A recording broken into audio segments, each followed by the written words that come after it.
Bonjour à tous.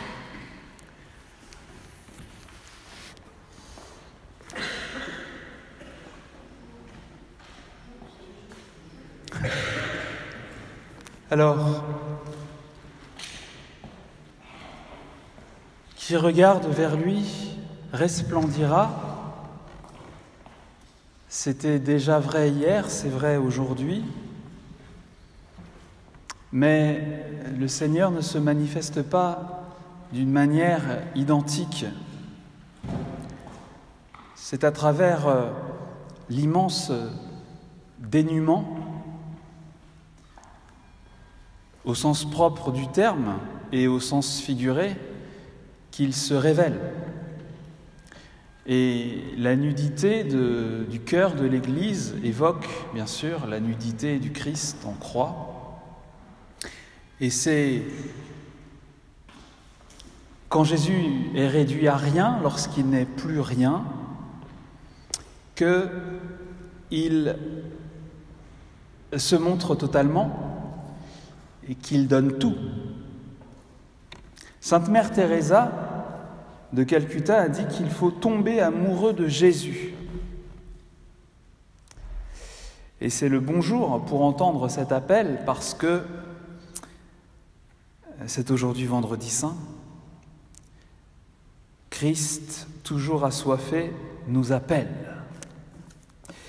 Parmi les grandes figures de la sainteté, qui sont innombrables, nous avons en particulier les saints et les saintes de l'ordre franciscain qui sont de véritables passionnés d'amour de Jésus crucifié. Saint François d'Assise fut le premier stigmatisé de l'histoire, et l'on comprend que le feu intérieur qui le brûlait est engendré de nombreux intimes de la croix, un peu comme une semence. Il portait au-dedans de lui tout le grand arbre de sa famille religieuse. Alors, c'est vrai qu'il existe une tradition selon laquelle saint Paul, apôtre, aurait eu les stigmates de la passion du Christ, mais on n'est sûr de rien. En tout cas, les franciscains, oui, ça c'est vrai, portent la marque de cette très grande ferveur et d'une tendresse passionnée pour la passion du Seigneur Jésus à la suite de saint François d'Assise. Alors jugez plutôt, j'ai sélectionné quelques passages des écrits mystiques franciscains médiévaux. Entrez donc par la porte de ces blessures et vous comprendrez et vous goûterez les délices qui y sont cachées. Oh, que bienheureuse est la lance, bienheureux sont les clous qui ont pu nous créer une entrée semblable.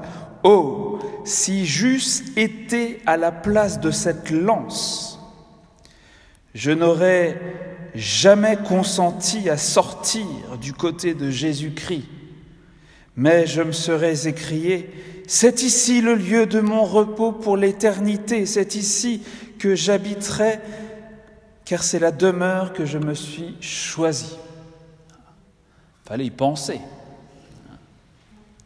Un autre texte, une prière cette fois. « Ô aimable plaie, c'est par vous que je suis entré et que je suis arrivé jusque dans les entrailles les plus intimes de la charité de Jésus-Christ.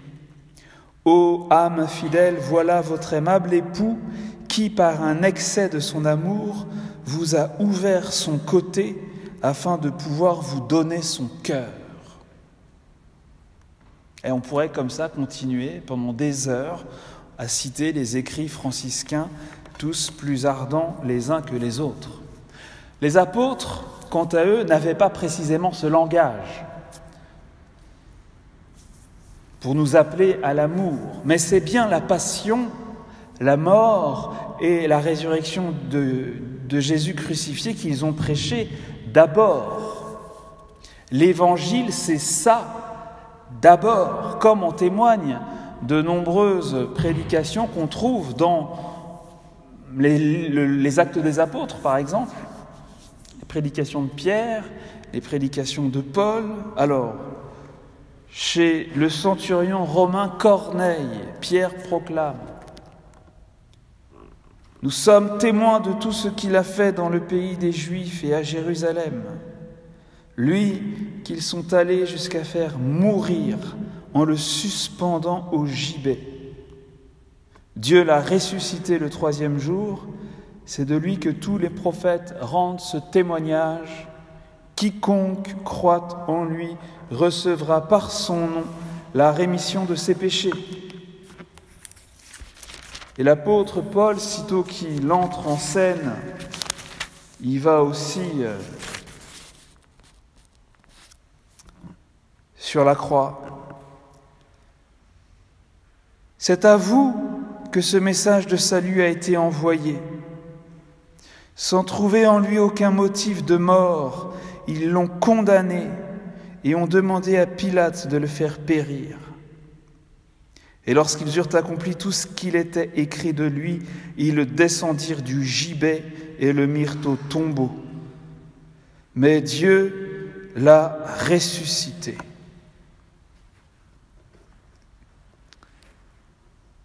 À l'origine, voilà ce qu'on prêchait.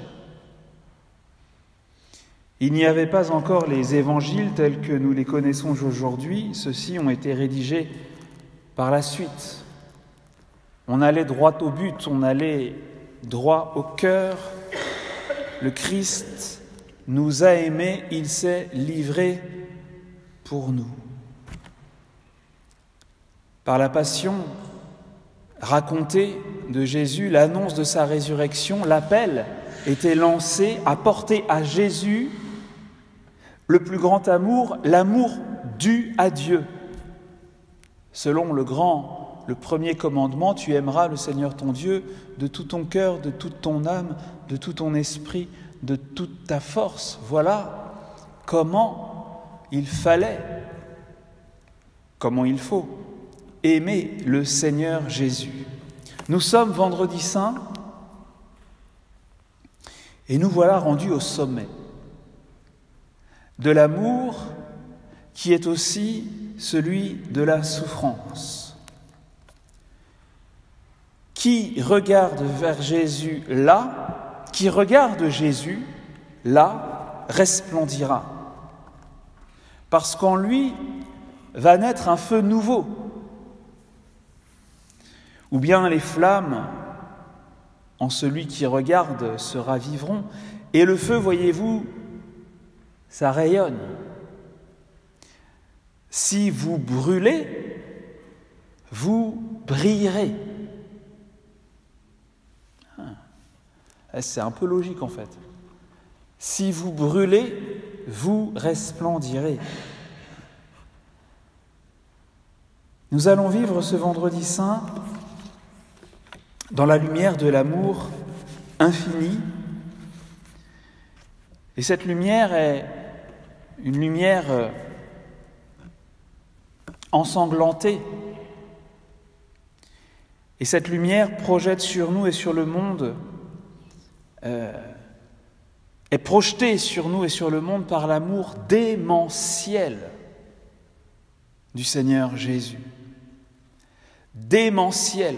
On parle de la folie. Moi, je parle souvent de ça, l'amour fou de Jésus. Mais c'est un peu usé déjà, cette expression. Et plus on utilise les expressions, plus elles s'usent. En tout cas, Paul, dans le Nouveau Testament, parle bien de la folie de Dieu, de la folie du message, de la folie de la croix. Mais le mot employé par Paul est, en grec, noria, qui signifie la démence. Donc, la démence, la folie, c'est synonyme. Mais dément, pour nous, en français, c'est fort. Jésus est dément d'amour. Proclamer un Seigneur crucifié au temps de Paul avait quelque chose de dément. En effet, puisque la crucifixion était la réalité du monde antique la plus abjecte qui soit. Comme en témoignent les écrits anciens, parmi lesquels Cicéron, qui parle du supplice le plus cruel et le plus infamant qu'on inflige aux esclaves. C'était quelque chose qu'il ne fallait pas aborder en société. Vous voyez, il y a des sujets aujourd'hui, quand on est bien élevé, on ne parle pas de ces choses-là, notamment des choses obscènes. Eh bien, parler de la croix dans l'Antiquité, c'était, pour ainsi dire, obscène, quelque chose de dégoûtant, quelque chose de dégradant. On ne parlait pas de ça entre gens bien élevés. Eh bien, voilà ce que Dieu a choisi. Voilà ce que les apôtres ont prêché.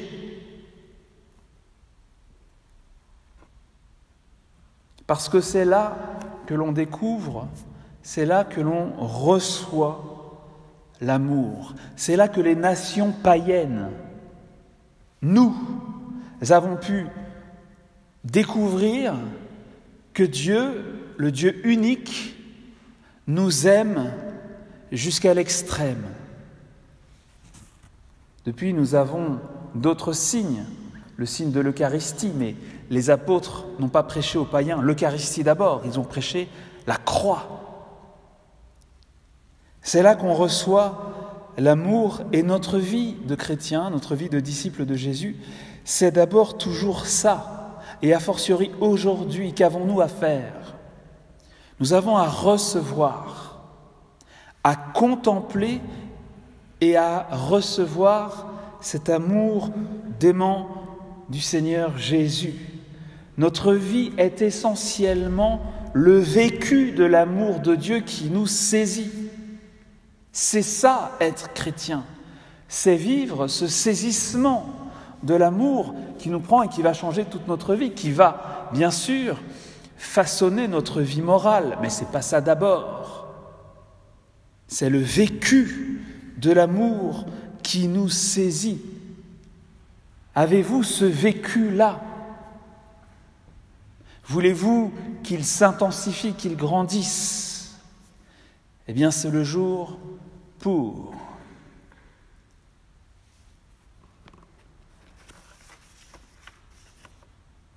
Dans les évangiles de la Passion, nous avons eu la Passion selon saint Marc dimanche. Ce soir, nous aurons la Passion selon saint Jean. Nous avons la grâce de voir le Christ mourir, de l'entendre même, crier, rendre le dernier souffle.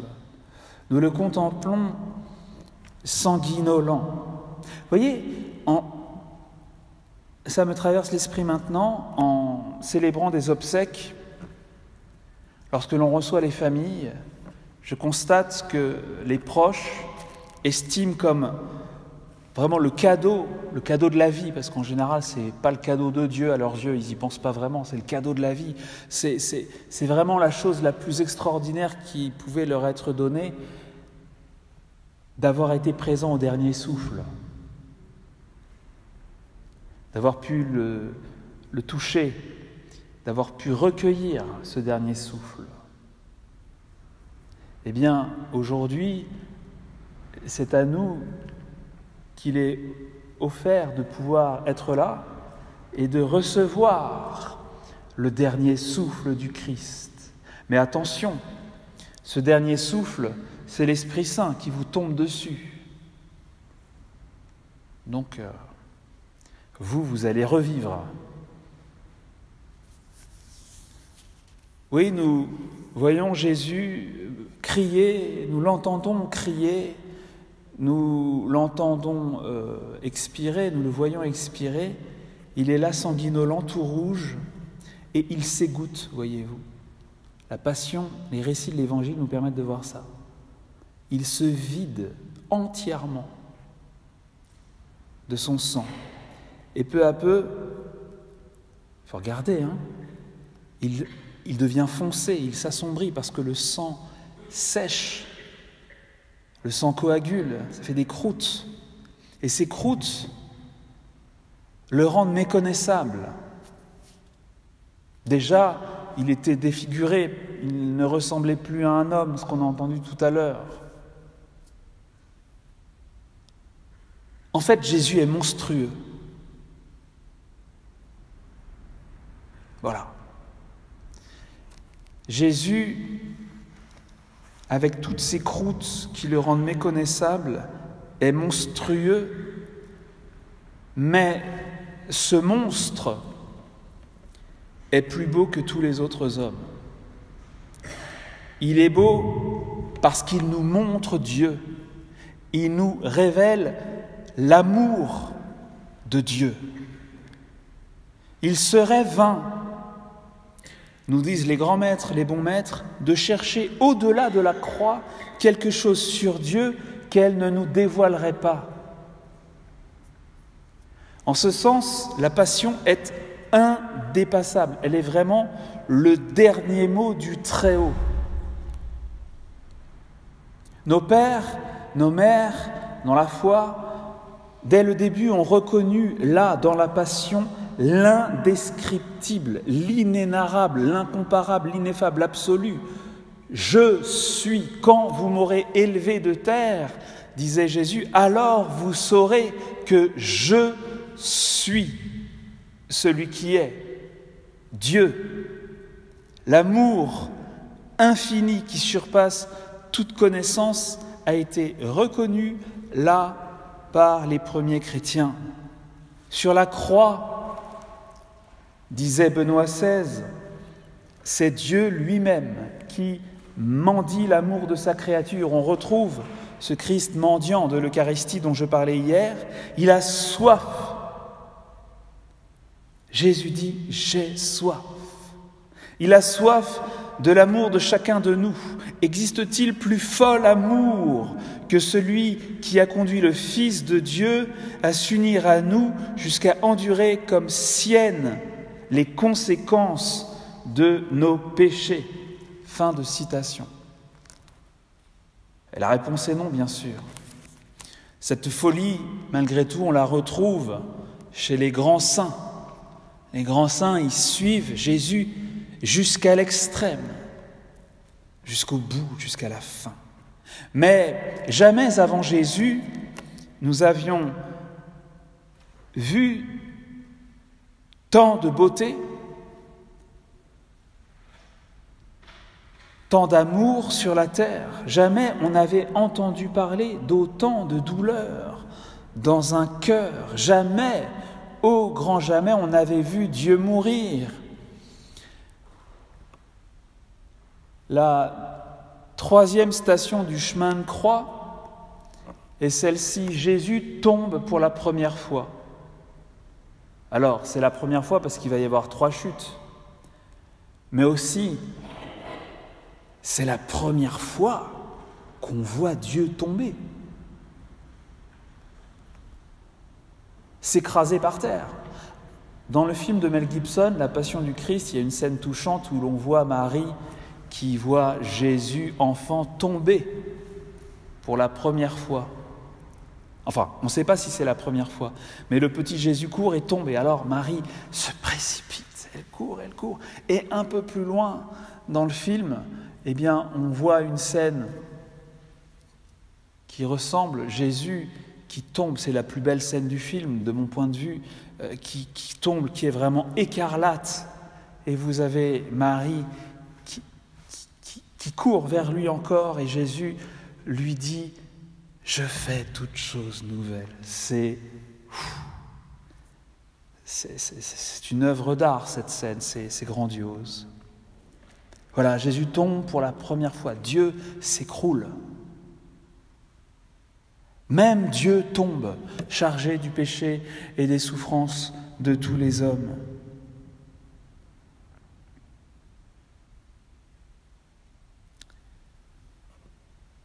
Comme une braise, voyez-vous, que l'on verrait rosir dans un tas de cendres énormes. La foi voit briller au milieu de sa destruction la douceur de Jésus, la beauté, l'amour. Le regard de la foi découvre et contemple dans le visage et le corps de Jésus constellé de meurtrissures la douceur de Dieu qui supplie et pardonne. Le Christ est lumineux jusque dans la mort, jusque dans sa mort. Selon les évangélistes, nous dit le pape François,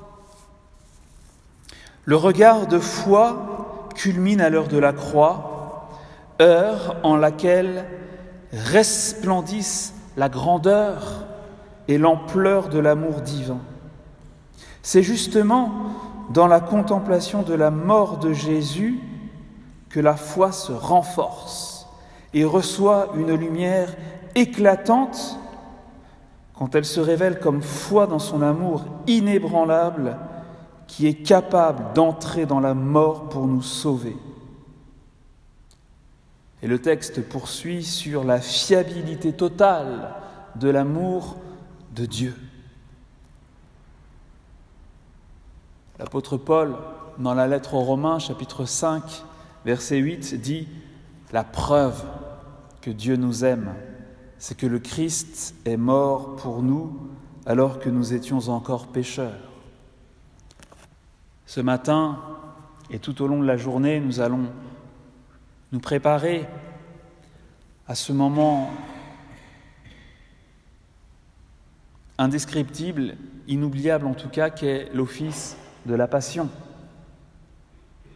Nous allons nous prendre en pleine face la preuve que Dieu nous aime. Et normalement, ça va nous transformer. Car qui regarde vers lui resplendira.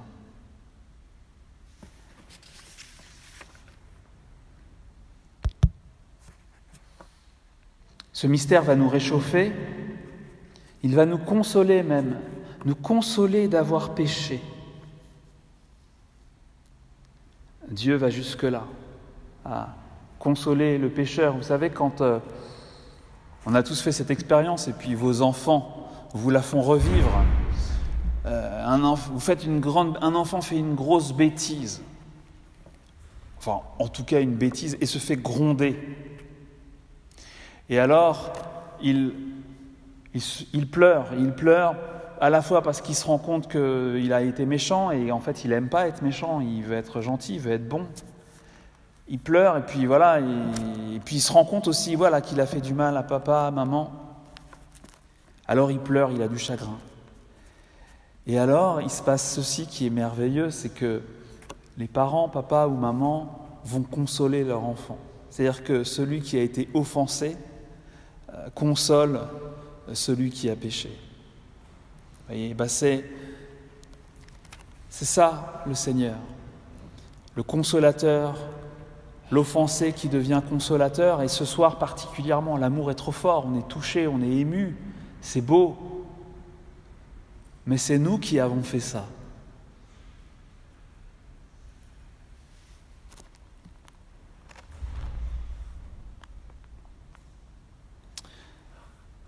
Nous pouvons, chacun selon la grâce qui nous est faite, chacun selon notre sensibilité, notre désir, nous approcher plus ou moins d'un moment de cette passion.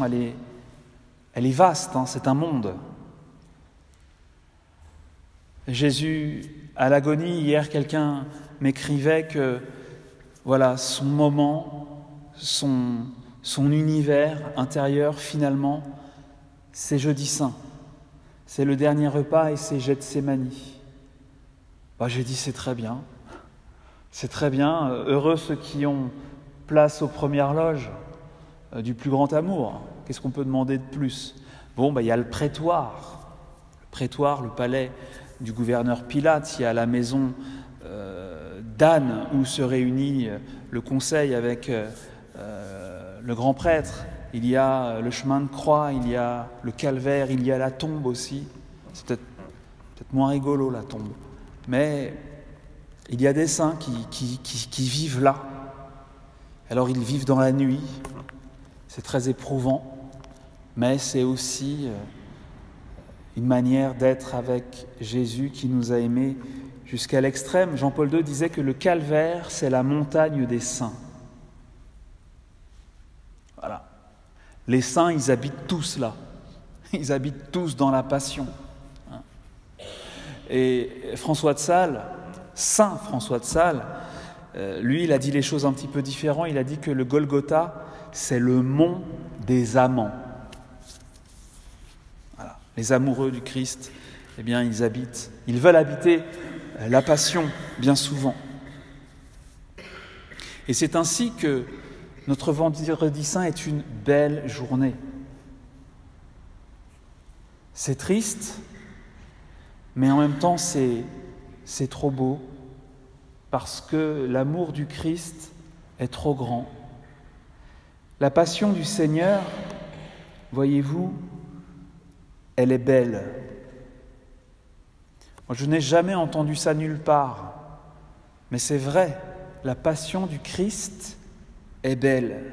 Elle est belle, bien que le Christ soit monstrueux, parce que c'est l'amour. C'est une jeune fille qui m'a fait découvrir ça, figurez-vous, il y a une vingtaine d'années, peut-être même plus, qui me dit, je priais devant le Saint-Sacrement et j'ai vu Jésus crucifié et il était beau. Je le trouvais tellement beau. Et Jésus lui dit, je suis beau parce que j'aime. Voilà. Alors je ne sais pas comment ça s'est passé entre elle et lui. Est-ce qu'elle a vraiment eu une vision? Est-ce qu'elle a rêvé le truc dans sa tête? J'en sais rien. Mais cette parole a guidé mes pas.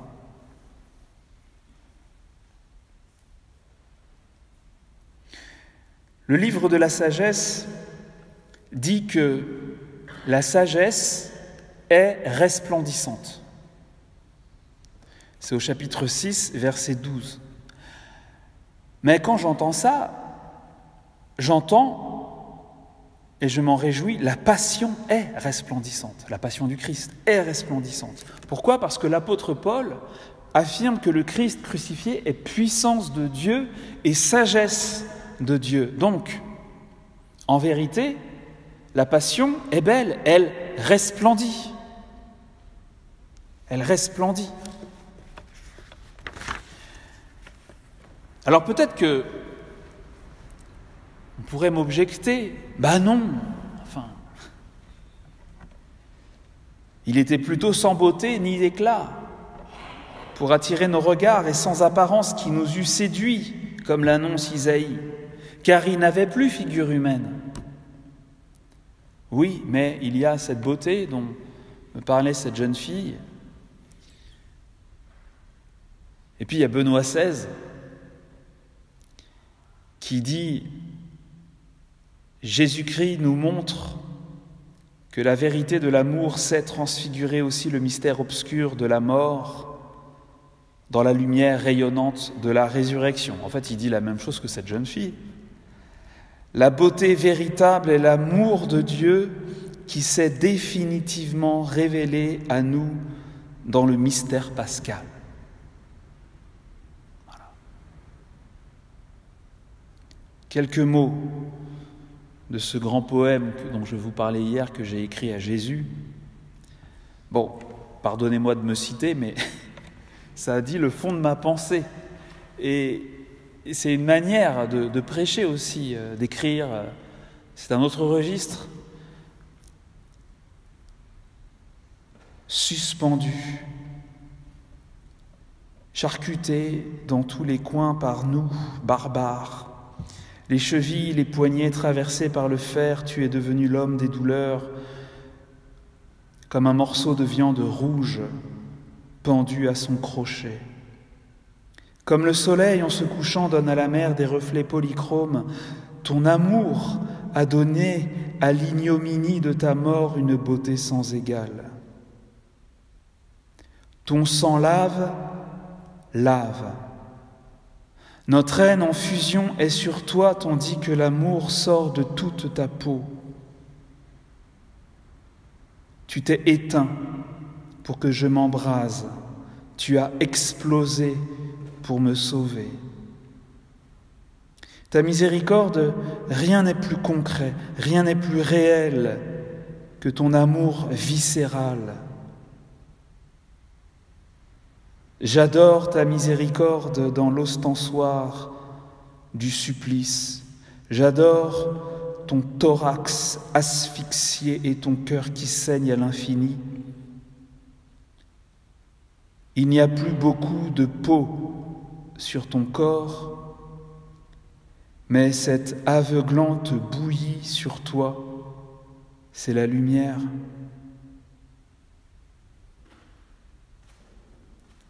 La passion resplendit, elle est belle. Parce qu'elle nous dévoile l'intérieur du cœur entièrement lumineux de Jésus. Elle ne se flétrit pas, dit le livre de la sagesse. Elle se laisse facilement contempler par ceux qui l'aiment. Cela signifie qu'elle ne saurait nous lasser, elle ne se flétrit pas, et qu'il n'y a qu'à regarder. Chez Matthieu, chez Marc, chez Luc, chez Jean, dans les prédications des apôtres, dans le livre des Actes des apôtres, il n'y a qu'à lever les yeux vers un crucifix que l'on aime, vers un Ecce Homo qui nous touche, vers une icône qui nous parle. Il n'y a qu'à regarder pour que les doux rayons qu'elle émet nous pénètrent et nous instruisent et nous changent. Elle nous apparaît avec un visage souriant, dit la sagesse encore dans la traduction officielle pour la liturgie. Ça, c'est incroyable. Le Christ crucifié est souriant. Voyez-vous, à l'abbaye de Lérins, il y a un grand crucifix taillé en bois d'olivier dans le cœur de l'abbatiale. Et c'est excellent. Jésus a un sourire en coin. Discret, mais quand même. Vous voyez, le sourire espiègle de celui qui sait qu'il est en train de réaliser son plus gros coup.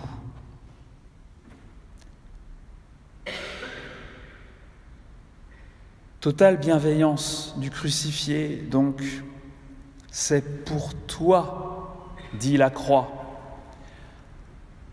Nous sommes son amour pour toi, proclament ses plaies. Et ça, c'est vrai que le crucifix de Lérins me l'a enseigné, mais aussi encore cette icône de Roublev, de la Trinité, où j'ai remarqué, peut-être l'avez-vous remarqué aussi, que la coupe sur la table est du côté de celui qui regarde. Le calice, rempli du sang, est de notre côté de l'autel. Et Jésus l'a béni. Alors il y a énormément de choses à dire sur le moindre détail, le moindre geste, la moindre posture des personnages sur l'icône, mais vous voyez, ceci m'a inspiré que Jésus est content de souffrir la passion pour nous. Tu me tends la coupe. Elle est de mon côté sur la table, elle est pour moi. La Sainte Messe est ta manière folle d'être conviviale. Pour les siècles et pour la multitude, tu vides l'outre de ta chair dans le calice des prêtres. Ton sacrifice immense, je le vois et tu me le donnes, bois puisque je t'aime. Tu bénis la coupe, tu bénis ton sacrifice, tu aimes ta mort, tu es heureux de ton jusqu'au boutisme amoureux, tu ne regrettes rien, ton sang tu l'as versé content, sans colère, mêlé à tes pleurs d'agneau, tu es content d'être mort, de cette mort qui était un cadeau. Voilà. Mais me regardent et ils se disent, il est complètement barge, lui. Le livre de la sagesse poursuit. Plus que santé et beauté, je l'ai aimé. Aimons-nous la passion du Christ plus que notre santé. Plus que santé et beauté, je l'ai aimée, et j'ai préféré la voir plutôt que la lumière, car son éclat ne connaît point de repos. Elle est une image de la bonté de Dieu, elle renouvelle l'univers, et d'âge en âge, passant en des âmes saintes, elle en fait des amis de Dieu et des prophètes. Contre la sagesse, le mal ne prévaut pas, elle s'étend avec force d'un bout du monde à l'autre, et elle gouverne l'univers avec bonté. Chaque mot écrit pour la sagesse vaut pour la croix, qui s'est étendue partout, qui s'est répandue partout, comme dit saint Augustin. C'était le supplice des esclaves et on l'a vu en or sur la couronne des rois, parce qu'on a reconnu là l'amour du Seigneur. C'est magnifique. La croix est vraiment la gloire de Jésus. La gloire, c'est Jésus qui emploie cette expression et saint Jean la reprend pour parler de la croix, l'heure de la croix. C'est la gloire de Jésus parce que c'est l'élévation fascinante du Seigneur. C'est sa mise à nu en public, la mise à nu de son mystère, la manifestation de la splendeur infinie de son être divin, la révélation au grand jour de son cœur sacerdotal et éclatant.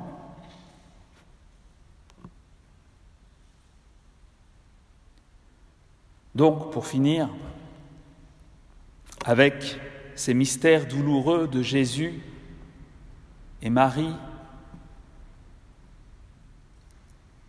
qui peuvent être les nôtres, si nous le voulons bien, si Jésus nous les donne, mais il nous les donne, eh bien nous vivrons un très beau Vendredi Saint. Toute autre affaire, si possible, cessante. Cette lumière toute particulière qui vient de la bienheureuse passion nous donnera ses couleurs si particulières à ce jour. Sainte Angèle de Foligno, donc comme vous avez remarqué que j'aime bien, elle m'impressionne beaucoup. Elle donne un peu l'impression d'être un archange comparé à nous, petit ver de terre. Mais bon, comme elle est allée très haut, eh bien, elle nous révèle des choses que nous n'avons pas encore pu voir. Elle affirme que saint François d'Assise vécut au pied de la croix par un souvenir continuel. Et saint François d'Assise, saint patron des écolos, il a un peu la réputation d'être l'ami des oiseaux. Il danse, il chante, il ramasse 2 bouts de bois dans la forêt et il loue le Seigneur. Voilà, un vrai barge pour le coup, c'est vrai. Mais saint François a vécu cette vie-là en se tenant en esprit au pied de la croix par un souvenir continuel. Alors, c'est ce que les premiers compagnons de saint François ont dit, qu'il avait comme toujours devant les yeux la passion de Jésus et il pleurait beaucoup. Saint François pleurait beaucoup. Et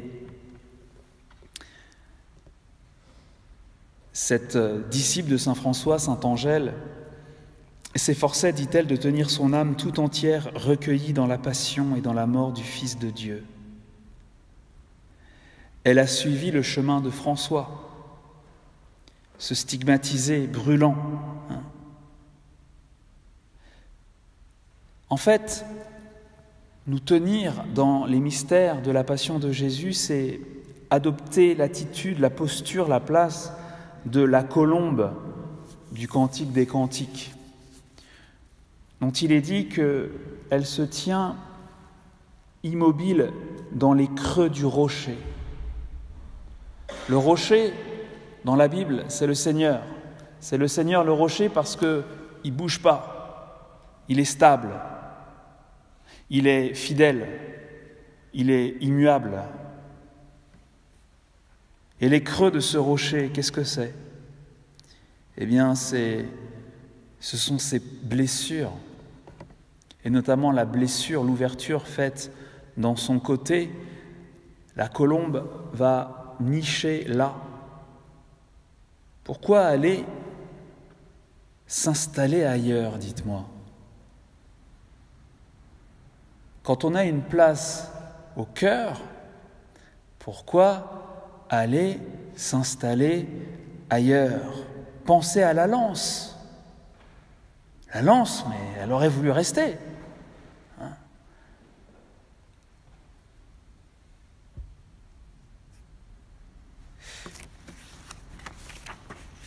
Je termine avec ces mots de saint Angèle, donc Foligno, la folle de Foligno.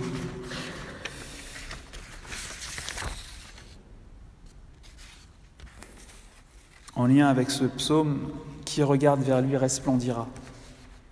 Ah oui, c'était le thème de la journée. Avant de lire ces paroles sur lesquelles on va finir, je vous dis pour demain, si vous voulez poursuivre un peu sur cette lancée de consacrer du temps le matin à méditer le mystère du jour, je vous invite à trouver sur AELF, à faire l'office des lectures de demain. Il y a un hymne magnifique de saint Éphrem. Le lion est mort, qui pourrait dormir ? Hymne de saint Éphrem magnifique, et la lecture patristique qui est une représentation de Jésus descendant aux enfers et allant saluer Adam. C'est magnifique. Voilà.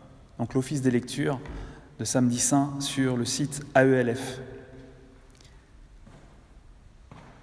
Alors, saint Angèle, je suis bon avec vous de citer saint Angèle parce que Jésus lui a dit qu'il suffirait qu'on pense à son nom, qu'on pense à elle, pour recevoir des grâces de Jésus. Il dit, voilà, ceux qui ne feront rien que penser à toi, je les bénirai, je leur enverrai mes grâces. Voilà, bon, il a le droit de faire ce qu'il veut. Voilà. Voici encore une des nécessités qui nous oblige à descendre dans les abîmes où l'on connaît le Dieu crucifié. L'homme, mes enfants, aime comme il voit.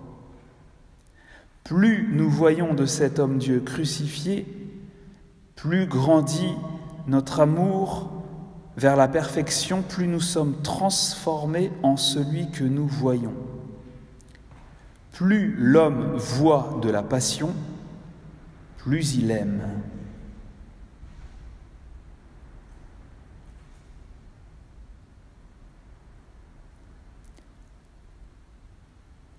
Nous t'adorons, ô Christ, et nous te bénissons, parce que tu as racheté le monde par ta sainte croix. Je vous souhaite un beau Vendredi Saint.